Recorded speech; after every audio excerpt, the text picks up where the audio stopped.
Okay. So from our perspective, this is probably a jack or bust, right? Like he's Sure. probably got Call a is jack or good bust. here. Absolutely. He's bluffing so many hands. Yeah, so if it's a jack or bust, then there's no difference between a pair of tens or sixes or threes. They're all actually the same. Like ace three, ace six, and ace ten, they're all the same hand. They all lose to a jack and they all beat a bluff. Yeah. So I think this is like a pretty reasonable one to call. When we look at our overall range, there's some math that feeds into this as well.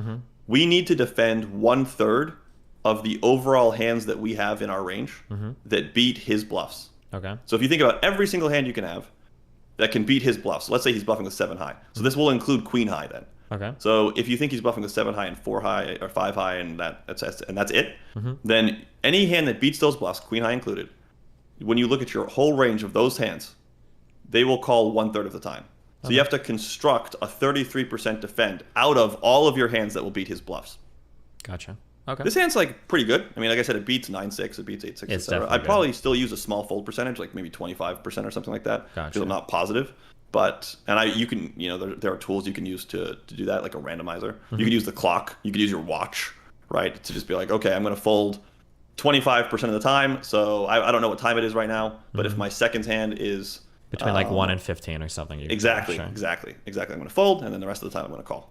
So I think it's probably a call a bunch, but this is a big moment. There we go. Nice, because that's a big ass bet. So I feel good about that one. Sure.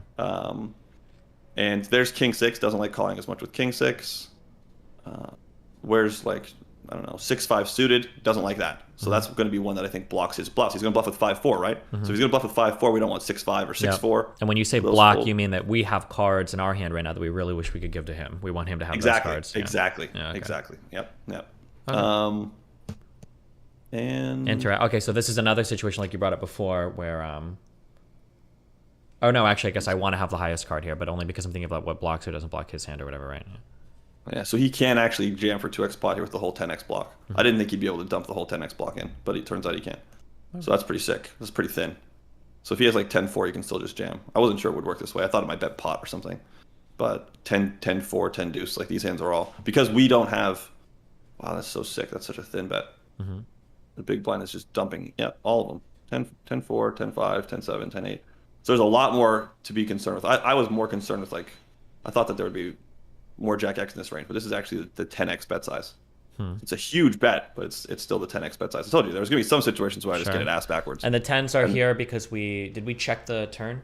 We checked the turn, so these hands are strong. So the 10s are allowed to, okay, because they're allowed to. His poker shit. It's interesting. Yeah. So because we checked the turn, we never have a jack. Why you're probably bored with it. And because we never have a jack, he can just dump it in. Tens. Yeah, makes sense. He can have pair of tens and dump it in. That's exactly right. Yeah. So I don't know. It's been like some time. It's up to you if you want to keep going or if you want to look at a different situation. It's up to you. I mean, like I just wanted to check in and see how things are going for you. Yeah, we could do. Do you want to do one more hand in a different situation if you want? Yeah, sure. Let's look at one more hand in a different situation. So what is going on? Let's go. Oops. Is that me or you and I have done this just briefly, so you know how much trouble I have sometimes setting this up. But just give me a sec here. So let's look at a 3-bet pot situation. Let's look at a re-raise situation. And let's look at for a terminology. I'm sorry, I've only read one fucking book in my life, and it was the Brunson Super System. Right? Yeah, a long time ago. Sure. He'll refer